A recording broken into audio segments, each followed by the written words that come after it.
All right, so both I'm in Texas now. It's been a bit of a culture shock.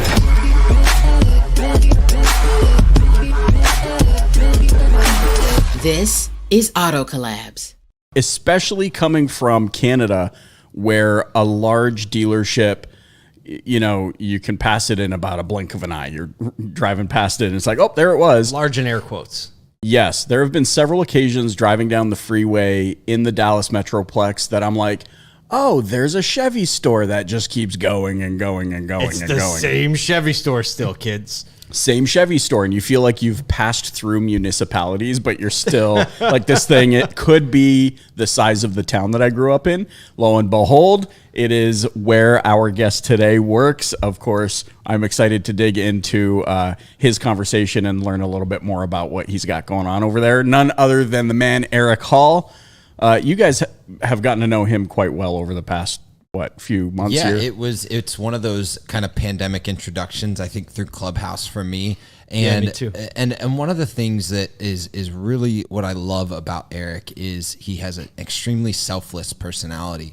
We'll probably find this out, but I know a little bit of the story of how he became the NADA class president for his recent NADA graduation, and I hope we can dig into that into the interview a little bit, as well as one of the things that he did through like 2021 and early 2022 was do Facebook Lives dedicated to serving salespeople in our industry. Wait, what do you mean? Yeah, so he and Dusty Sutherland just held weekly Facebook Lives that were dedicated to creating a space for salespeople to learn and understand how to build their brand, and like selflessly, Wow, not in a way that was, oh no, you need to come and work for Classic, or this is how we do it. It was just like, here's some opportunities. They brought on guests, they brought on hosts, and it was just like a selfless effort to say, hey, look, I'm here for the industry, not just for something self-serving. And I think that that's the heart of him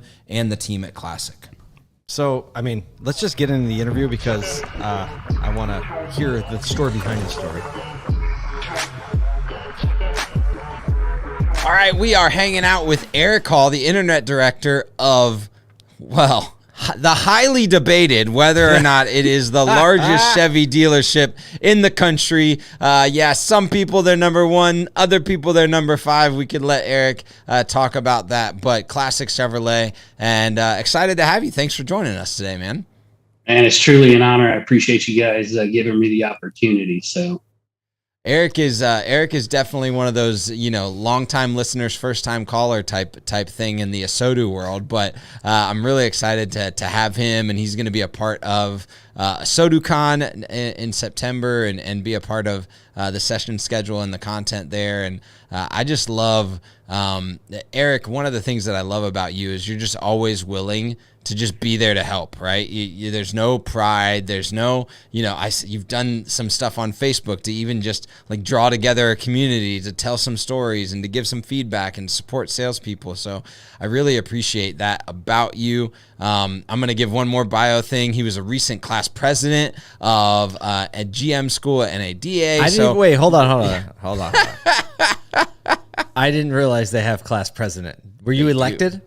Yeah, I was elected. I didn't know anything about it until I got there, and I tell everybody that was in my class it was kind of selfish on my part because I wanted to take as much into the class as I possibly could, or get as much out as I possibly could. So, before we started class, I got everybody kind of together, just kind of as a late night meet and greet before we had class, and I was trying to get everybody's phone number because I wanted to make sure that I could continue to keep communications going. And like I said, I did it kind of selfishly and didn't know anything about the president opportunity until the election time came. So yeah, it was pretty cool.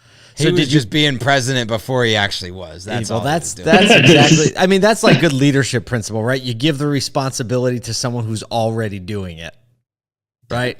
Well, either way, I was wondering if you had a campaign on like better snacks in the waiting room and all that, but I promised everybody a $500 bump on their trade value as we went through class. Very nice. Perfect. They're like, we all got demos, man. No. Yeah.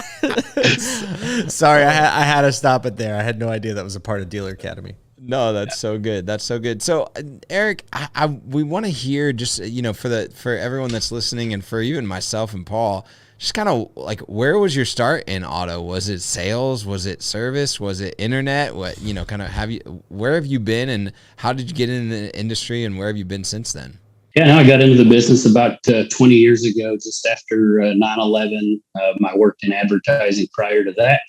And that's how I ended up in the car business. So, been here at Classic for 17 years, started out selling cars, and got into the internet business, was promoted into finance, at the other dealership that I was at, went through all there. They had some changes, like most dealerships do. And all I wanted to do was get back into sales. I had met the internet director here at this store, while I was at that other store and asked her if I could come to work, and I've been here ever since. So I've been director here at Classic for about actually it hasn't been 10 years now, and pretty much developed the BDC. I knew where my holes were as a salesperson and how I can use our BDC to kind of fill those holes. And so that's how we've done it. Why did you pick auto? Right? You said you were in advertising. Like, why automotive? So actually one of my clients when I was in marketing was one of the Chevy dealers over here. They were doing so well. My grandfather was in the car business up in Coeur d'Alene, Idaho. He was telling me how great things were. Of course, these guys here were killing it. And so that's just kind of where I ended up. It was one of those things like everybody else in the car business. It was going to hold me over until I could find something else to do. And, 20 years later, here I am. They're really, you tripped one day on a sidewalk, fell into a dealership. It was crazy. And then you were like, there's another job that I want out there, but for some reason the doors were locked. Right. On your way out, you decided to stay. Right? This was it. Yeah. It was the craziest thing. So I was salesman of the month, first month in the business. And I'm like, man, this is a lot of fun. It's the same thing, but totally different every day. Yeah. Isn't that interesting how like it is an industry where you don't come and just, you're like, yep, I know what Wednesday is going to look like. That's just not a thing, right? Yeah, I mean, every single day presents a new 100%. challenge or a new conversation or anything like that. I'm sure you've been a part of some interesting ones over the years. So, I know Classic as just a massive Chevy dealership. Has it kind of always been that way, or has there been, a shift over the 17 years that you've seen? Has there been an intentionality? What's been the story since you've been at Classic? Yeah. So, Classic was always, prior to me coming up here, Classic was always kind of that mysterious dealership. Yeah, they were always doing real well. But it was always, known as, unless you're a manager or have been a manager somewhere, you'd never get hired there. And so, I had done finance. Like I said, I had known Donna, the previous internet director that hired me. And I was done with finance. Finance is great for some people, and it was not for me. So I wanted just to get back into sales. And so that's kind of that direction. But, we were number one. We're the only GM dealership that has held the number one volume for 9 years consecutive. So in that aspect of it, we've always been, the entire 17 years I've been here, we've been a top 5, top 10 store. When is the big question? Is when is the decade? When do you hit 10 years? You said 9 years. Yeah, so that's a really good question. That's one thing that our owner always reminds us of. Hey, you missed that 1 year, and we're working to get back up there. Oh, so And, you know, wait. So Oh, so you did. It was 9 years, then you missed a year. yeah, yeah, yeah. We've been a top. I want to say we've been a top 5 store for the last 4 years. So we missed it after that. That Got ninth it. year, we missed number 10, and so we've been fighting those top ones there since, and like, yeah, we're making our way back up. didn't mean to bring that up. I thought I was teeing you up for like No, this. that's quite all right. He's like, we walk in every day, and over the intercom, he goes, "Remember year number 10." Remember number 9. That's car business 101 right there. That's so good. That's so good. You can always sell one more. So Yeah, you know, it's interesting because a lot of people in automotive, it's like there's always kind of this target to get to the top, or like, how do we grow? But there's a different set of intentionality that it takes to stay at the top, right? Like falling off that 10-year and getting back. And what are the things that especially right now, that the store or your department are kind of fighting and struggling with to stay at the top, right? Because you can't coast. There's no coasting. What are the challenges right now that you're facing that like are needing you to meet to stay at the top? You know, right now we're like everybody else. The biggest thing is inventory on a new car side, right? You know, and there's a lot of dealers out there that are, you know, number one in volume and, you know, do well in service or well in parts, but aren't, you know, top of their game. You know, we project ourselves to be the best at everything that we do. You know, we're the number one GM parts dealer in the country. We're number one fleet. Technically, we are the number one fleet dealer in the country, as a GM fleet dealer in the country, which technically, I guess, puts us as the number one volume dealer or GM volume dealer in the country. Retail sales and retail punches is a little bit different. That's where we're sitting at the number 5 spot year to date. But, you know, inventory right now is huge. It's going across the board, not only for vehicle wise, we're facing it in parts, you know, in service, you know, loan cars, that same thing. You know, we're running about 9,500 ROs a month through our service center. And when you've got that kind of volume, Hold on, 9,500. Are you open 7 days a week? No, sir. Basically, 5 days a week. We do light maintenance on Saturday from 8 to 1. Wait, you're only 8 to 1 on Saturday too? Yes, Golly. yeah. We've got a, you know, obviously being in the Dallas metro, we're in a huge metro area where you've got stores that are open Monday through Saturday, you know, 7 to 9, 7 to 10. We're open Monday through Friday. Service is 7 to 6. Sales is 8 to 7. And then Saturday, 8 to 6 on sales, 8 to 1 on service or for service. So.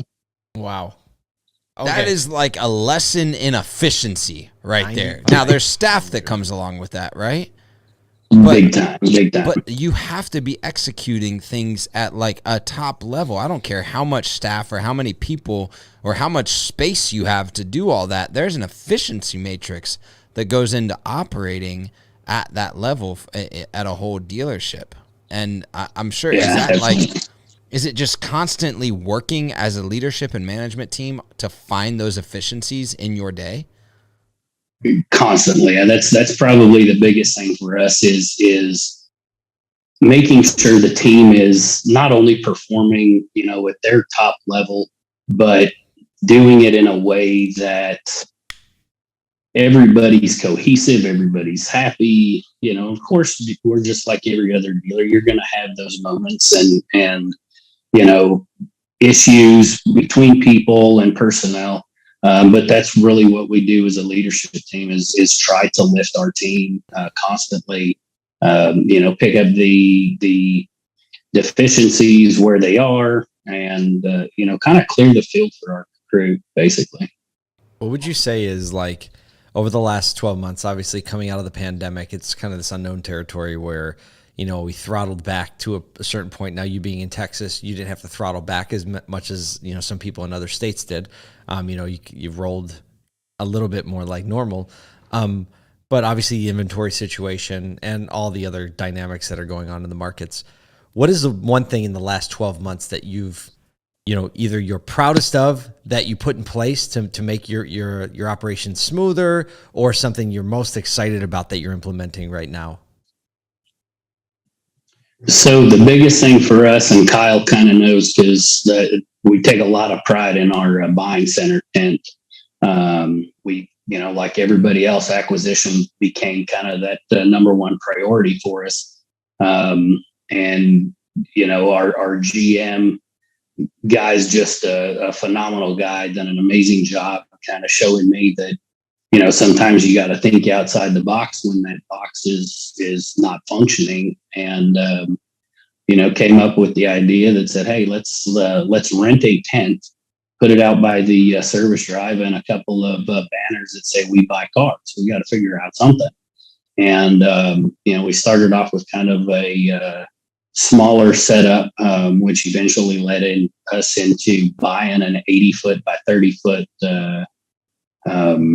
giant drive-through tent. We're gonna, not enough people know about this thing, because when he says 80-foot by 30-foot giant tent, like normally people will set up a buy center, right? And they're like, yo, we did a buy center. And they're like, it's like this back office that they finally figured out how to clear out all the cleaning stuff. And they shove two people back there with some computer screens. And they're like, we're buying cars from the public.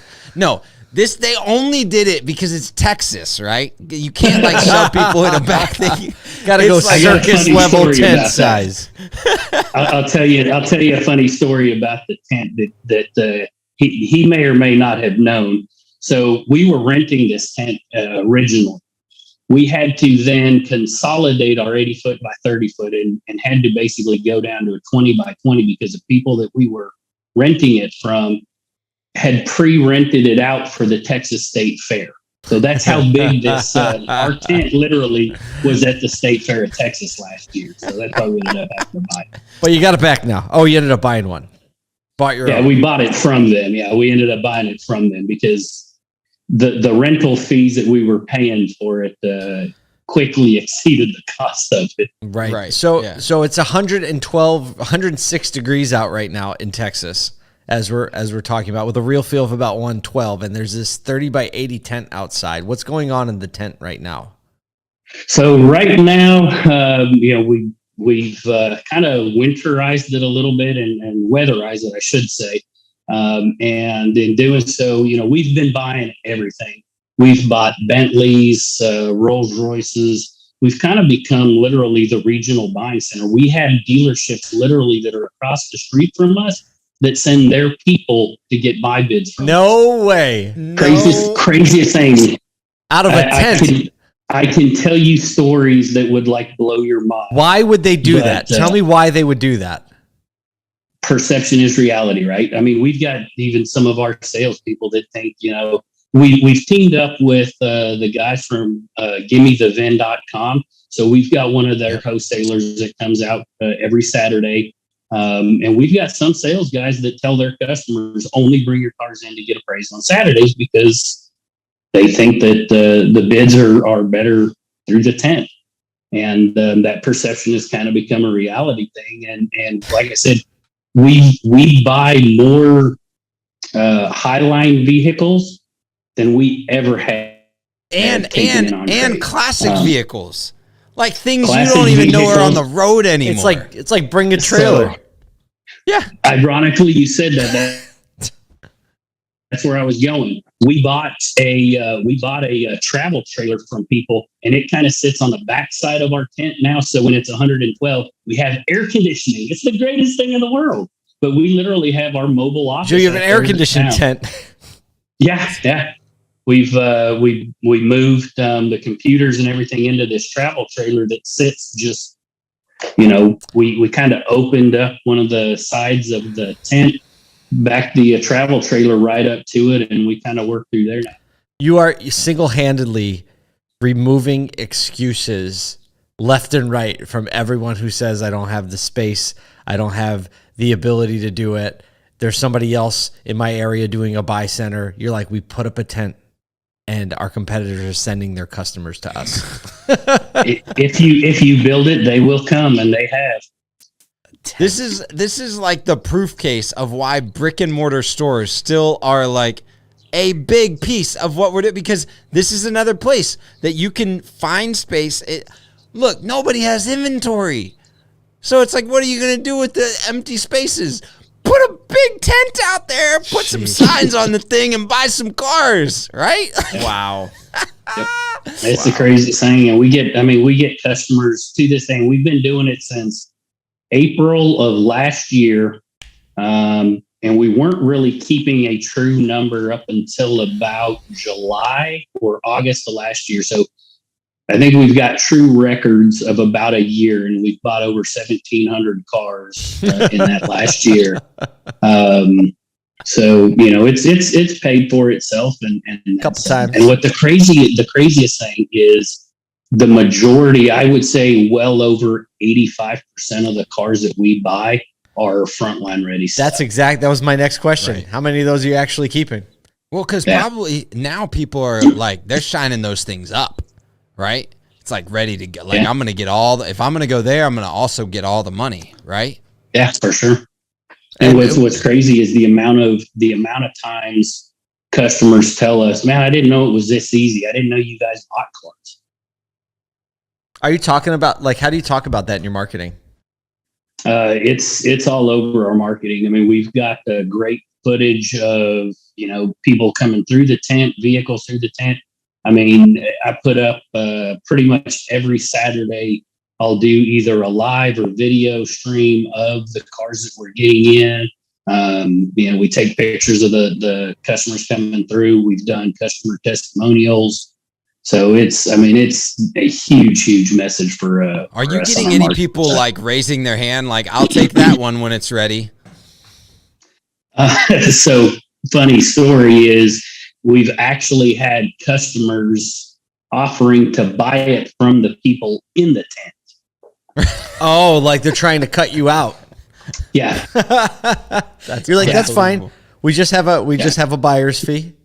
We've got that buyer's fee. Take $500 and then just let them go on their way. Just need to have a cover charge. We'll do all the paperwork for you.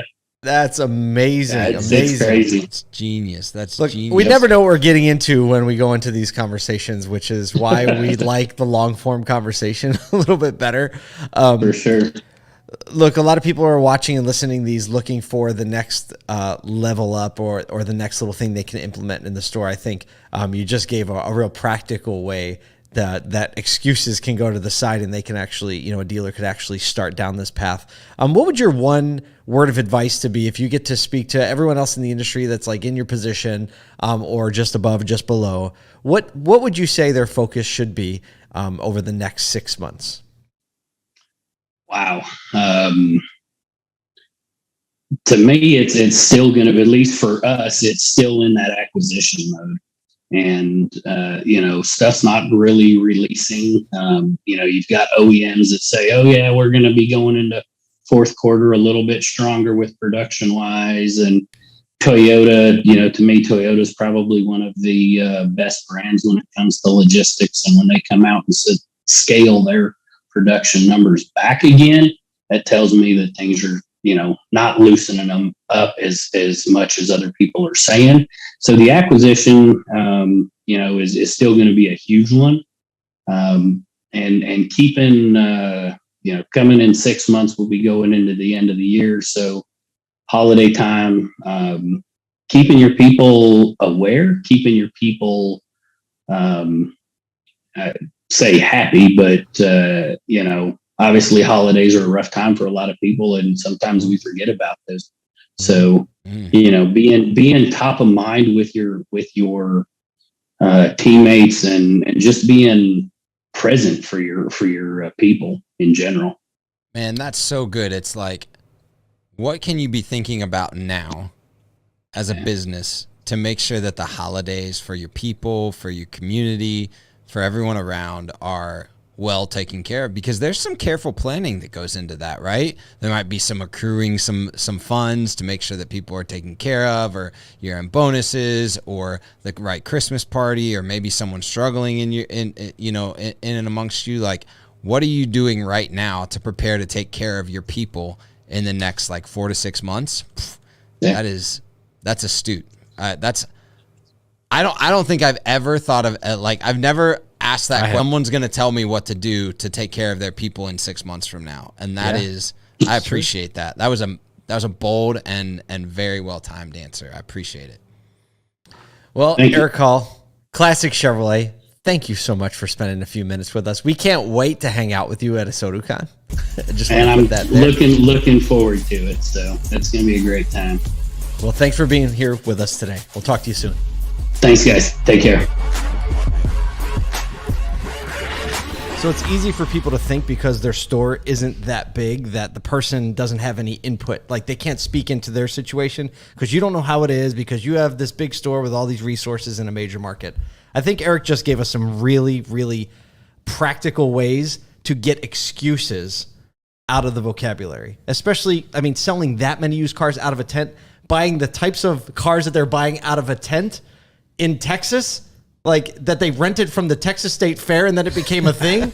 Like, come on, man. It's wild because and what's crazy is they didn't start with the massive tent. They started with, okay, we need this thing. Let's and then try it was like, it. let's grow and let's grow and let's grow. Look, Classic Chevy at some point, I don't know when this was, didn't wake up and be like, cool, now we're selling 1,000 cars this month. Yeah. Right? Right. So now, there's perspective, obviously, of that a large group can, or a large dealer can do different things, right, with resources and people and time and money.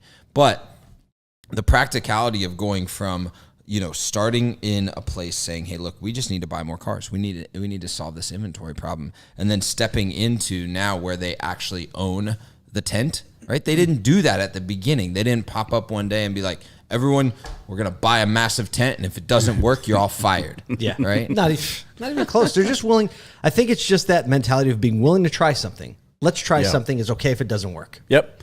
This actually reminded me of, I want to say it was one of my first times actually seeing Kyle, and this was when you were still in store, and you did a video commercial. You were like walking through the store. You had a cool narrative, cool camera. It was the Vroom commercial. The Vroom rebuttal. commercial. Yeah. But your narrative around that whole thing was, there's nothing they're doing that I can't do as a single point, as a group, Right. as whatever. And here we have, an example of that where it's like, yeah, hey, we can take a proof of concept, try it at a small scale, and really just the emphasis on acquisition, I think, is really, really interesting. I'm really fascinated by self-sustaining ecosystems, which it sounds like that's what they're building at Classic. Yeah, so looking forward to you to meet Eric Hall at ASOTUCon. Ask him all the questions in person. I want to see more pictures of the tent, though. Haven't seen nearly enough. So on behalf of Michael Cirillo, Kyle Mountsier, thanks for joining us on Auto Collabs.